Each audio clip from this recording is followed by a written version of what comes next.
ascended skies, soaring to new heights. If you watch my other videos, the ones with me in a black hoodie, they're about, I would say, the darker side, the rebellious side, the upset side. The side that needs to shout and scream when somebody's sleeping in the house and the fire is burning, or sleeping in the teepee and the teepee is burning, or the village is burning, has been attacked by those that think it's right to attack peaceful people. Okay, but now it's time for peace. We are awake. I believe that humanity is now awake. You were sleeping. So now my videos, you will see, will be about peace, health, and information to help you understand where to go now that you're awake, how to get out of the burning teepee or the village. So let's talk about duality and reality, or reality and duality, because that's actually the lineage of things. Everything happens in a timeline or a time circle, depending on whether it's spherical time or linear time. Linear time is simply spherical time in parts, let's say, participalized in parts, yeah? So what am I talking about? Well, spherical time is cycles, things that go round and round and round, like a day. A day is spherical time. Day, night, day, night, day, night. There's no lineage, there's no line. It goes on and on. Seasons. Seasons are cycles. Summer, autumn, winter, spring, repeat. These are cycles. Yeah? There are many cycles, from minute, like the smallest cycle is the most honest cycle. It's called the now moment, the present. It's a gift. It's in the understanding that we are a composite, a compilation of, a mass of now moments. Just like your body is a mass of cells. It's not one cell, it's multiple cells. Well, that's what moments are. That's what your life is. A life is a multitude of now moments. That's why at any one point, any time you choose, any moment, you can change. Okay. So time can be seen as cycles. The cycle of an insect is a few days. It's a small little thing. It's life. It only needs to be short for it to experience it as life. The cycle of a human is 200 years. What? You think people only live till 80? I don't know where you've been. The cycle of a human is somewhere around 100 years, 120, and really interesting people, 50, 150 maybe. Maybe you just don't know about them, yeah? It's all that national media. Mockingbird and all. Operation Mockingbird, yeah. Anyway, we're not going there. Check it out. The bigger cycles are galactic cycles. In other words, 26,000 year cycle. Yes, I know. People say 25,000, some 920 years. It's 26,000 years. There's just missing information. If you want me to explain, I'll do it on next video. So there's large cycles and small cycles, okay? And those aren't all the cycles. There's a range of cycles. I'm just giving you examples. Why am I telling you this? Because spherical time, cyclical time, cycles, cyclical time, was what was taught to us by the Mayans and their calendar happening in cycles. Western time, calendars teach you a lineage, a line, a timeline. The timeline, they don't teach you about the time cycle. But all it is the circle, the cycle, broken, stretched out straight into a line, yeah? My thumb won't do that, but a line, yeah? So that's lineage, timelines. They're just parts, little increments, parts of actual cyclical time. Okay, and they can be very deceiving because it appears like many things. But this video is about reality and duality. Reality is spherical time. A life being a composite of moments. Okay? It's also nature. Nature is reality. Why? Because nature was here first. Nature is the experiment. Nature is life. We are part of nature. We know that because we exhale CO2 and the trees exhale O2, oxygen. We inhale their oxygen. They inhale our carbon dioxide. Yes, so we know we are part of the cycle of nature, like an animal. So we are the biology of nature, yeah? And nature is the biology of us. We're just linked like that, just like that. Two hands, okay? Making one. And that's the point. It's one. It's one system, nature. It doesn't have two parts. It's just one system. That's reality. And it's perfectly harmonic, firstly, according to sacred geometry and the Fibonacci spiral, which it works on, which is like, to keep this simple and not go into sacred geometry right now, it's what you see in plants. When you look at a plant, any plant, and you see a pattern, that's what the Fibonacci pattern or spiral is. It's the sequence of mathematics that creates nature. Yeah, it's based on a sequence of numbers that go 1, 2, 3, 5, 8, if I got that right, and goes up. Basically what it means is first there was one singularity, that one moment, that one nature, reality, and then like cells it divided into two, which is called duality, which I'll speak about after explaining that in the Fibonacci sequence of things, simply called Fibonacci because he's the guy who presented it to the world, named after him as it were. In the Fibonacci sequence of things, 1 becomes 2. 2 and 1 become 3. 3 and the prior number to 3, the number before 2, make 5. 5 and the number before it, 3, make 8. 8 and the number before it, 5, make 13. There's an interesting point just there, that 5 in music, harmonics, is known as a pentatonic scale. 8, the next number up, is known as a chromatic scale. Is known as a C major scale.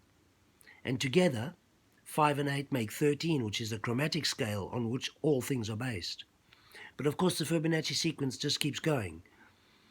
So 13 would come back to the number prior to that, which is 8. So 8 and 13 be 21, and then it keeps going up. Right. That's reality and the mathematics of nature, which shows there's a creator. There's somebody made nature. That's for another video as well. And it's called reality, as I explained. But the next thing is duality. And it comes from the 1 becoming 2. Now, duality is seen everywhere. In your eyes, you have 2 eyes and 2 nostrils and 2 sets of teeth and 2 lips and 2 ears and 2 hands. left, right, up, down, forward, backwards, black, white, blah, blah, blah. This is duality. When you have duality, you have two sides to everything, which is what we see the world as at the moment. Two sides to everything.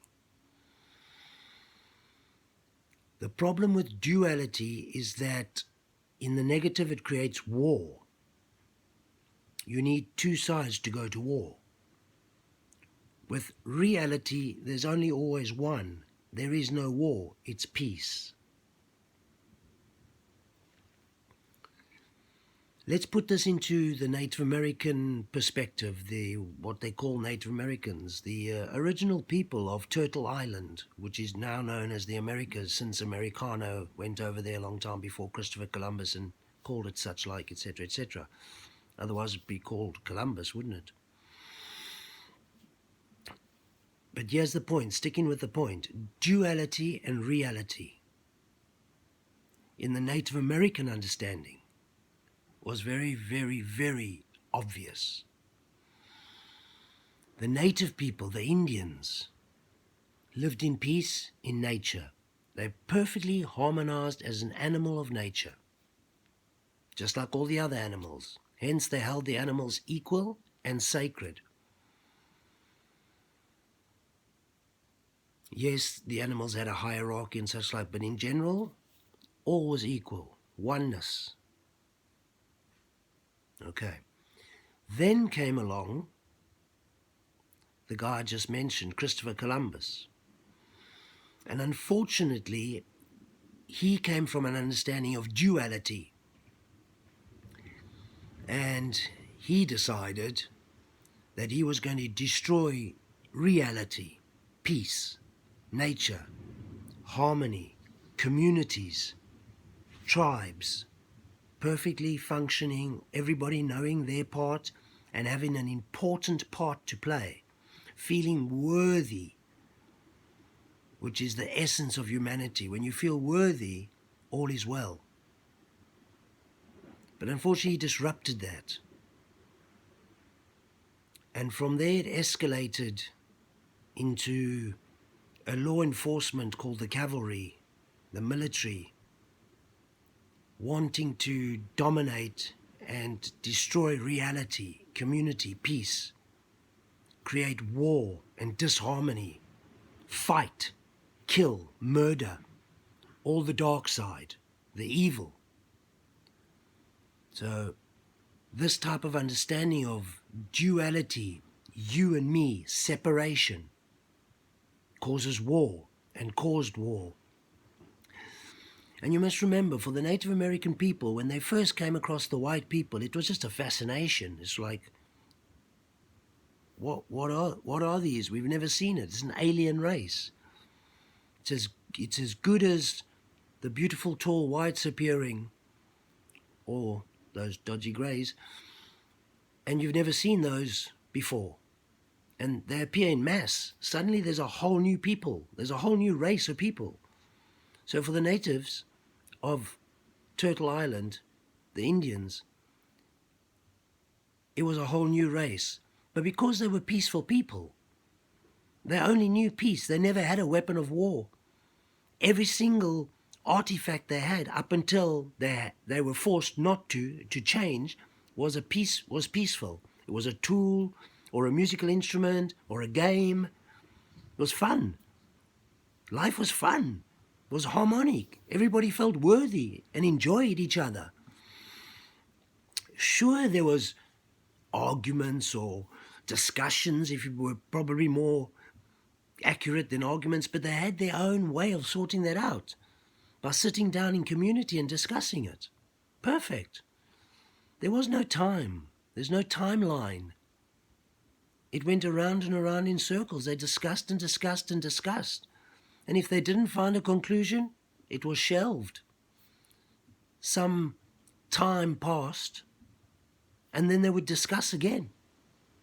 Fantastic. Absolutely wonderfully peaceful and beautiful. Until along came the cavalry. Now, when the cavalry first went to war with the native people, when the military first went to war with the people, when the law enforcement went to war with the people didn't understand it was war.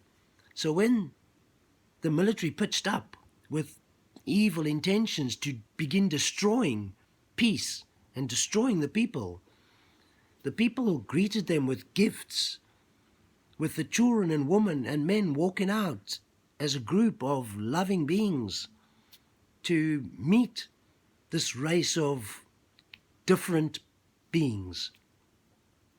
And as you know, and you can go into the long history, they were met with gunfire and hatred and cannon fire, and it went on a long time trying to destroy and wipe these people off the face of the planet because they were different, because they lived in reality, in nature, in perfect harmony, in peace, in community, in love and light, perfect empaths, showing compassion. And of course, unfortunately, it was the white folk. They didn't understand that. They had a different understanding of life, more a dual understanding, i.e. me and you and separation, and they needed to control and own and destroy. It was the dark coming through them. It doesn't say white people are dark, it says it, the darkness came through the white people. And you know the stories. They destroyed peace and harmony. And then they set about doing that all over the world, asserting their dominance on the world, on this world of nature and peace and tribal groups of communities. And now we're in a situation where it's almost the norm to dictate and separate and hurt, kill, murder, destroy, divide and rule. And equally, on that same note, nature is mostly destroyed. It seemed like the idea of separation and the idea of conquering and the idea of ownership, even over nature, has caused the laying down of concrete slabs and cities and AI, artificial intelligence, artificial mannerisms, artificial behavior, technological everything. Control, control, control. And mostly nature is dead. I mean, this whole planet, whatever you believe you live on, this mass of land and sea, but the mass of land was covered by nature, always, trees and air and harmony and food. And now it's not. It's covered by concrete and cities and supermarkets. And those very supermarkets sell you your food and your water and your air in the near future, in tanks, in bottles, just like your water. Because your food has been taken away from you. Monsanto owns that now. And your water has been taken away from you. The big companies who dammed it up and control it have taken that from you. And of course, in that taking, it was a lot of industrial building, and that caused pollution, and your air's by default been taken from you. So you are now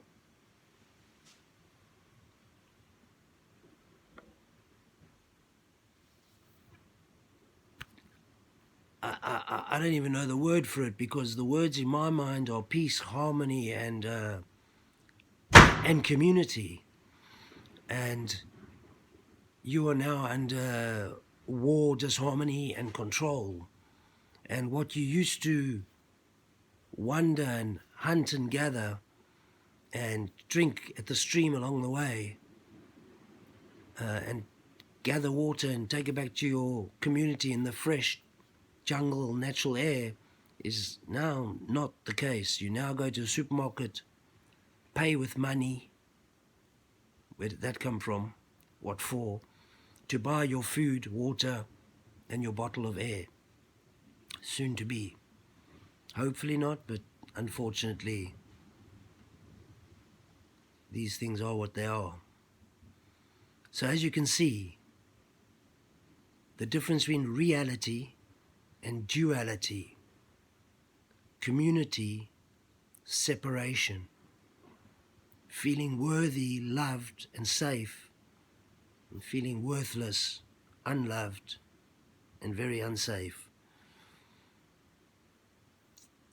And now it's taken just the last final step further, which is handing over to a new race called robots, drones, artificial intelligence, computers, those non-empathic beings plus one, the warlike, unfortunately, white folk sadly had, not all white folk, but the warlike white folk, those minds, sadly have now gone a step further and created machines which don't have the ability to be compassionate or empathic at all. They don't have the ability to love at all. It's just not possible for them to be compassionate. It's a component of a consciousness or a conscious being, and they're obviously seriously non-conscious. Where it was just warlike folk, you still had a chance to get to their conscious, compassionate self, because it was there, just deeply suppressed. But when you're dealing with robotics, it's not suppressed. It was never there. So it's just to point out that it's probably not a good idea to create a race of non-empathic beings, non-compassionate beings, non-feeling beings, non-loving beings, like robots and clones. It's the idea of a very evil, comes from an evil idea. It's the idea of an evil mind. And possibly the idea that has hijacked many empathic, compassionate minds and utilized them to manifest this incompassionate, non-empathic, non-loving, robotic beings.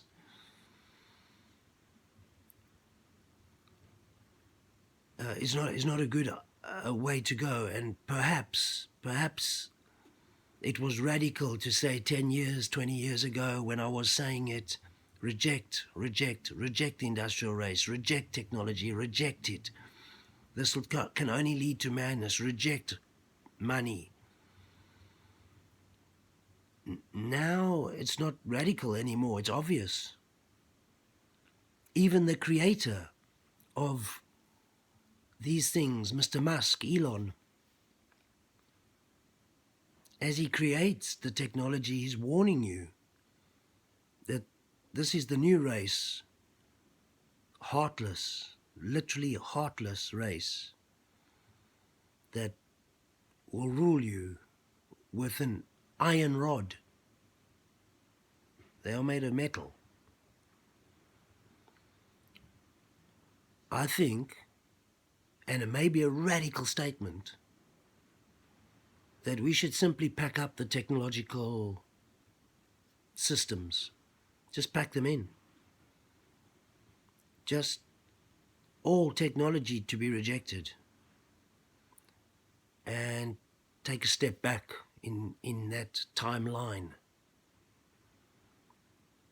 Absolutely, literally, like make a big pile of all our computers and iPhones and technological crap, and go back to communicating face to face and heart to heart, and slowly destruct what we have constructed that is disharmonic. And this is not some sort of rebellious anti-establishment idea. It's an idea to save empaths, consciousness, compassion, humans.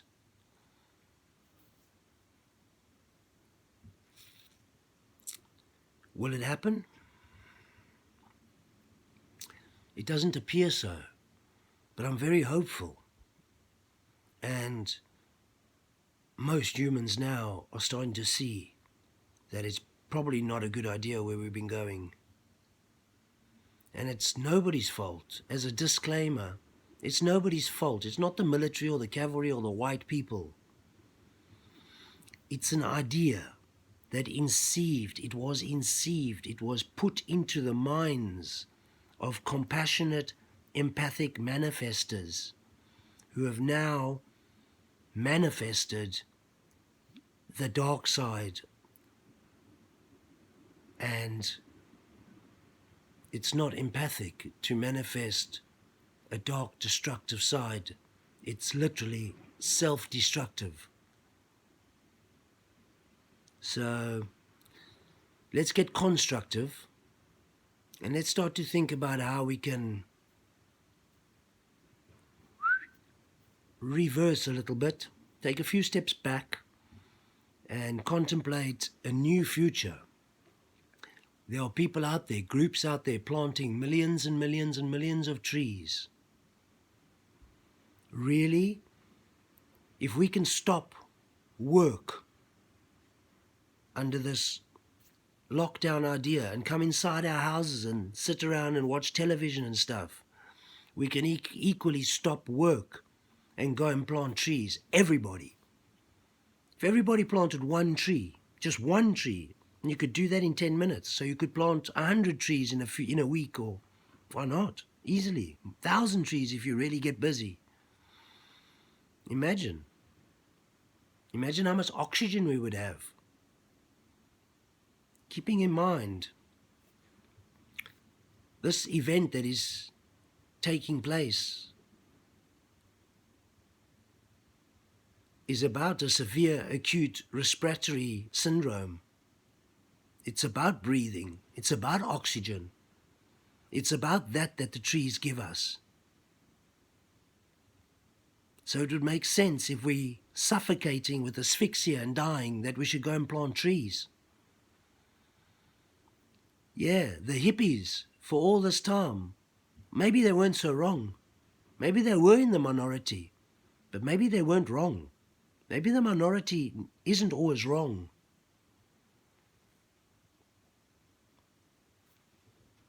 Ascended skies, soaring to new heights.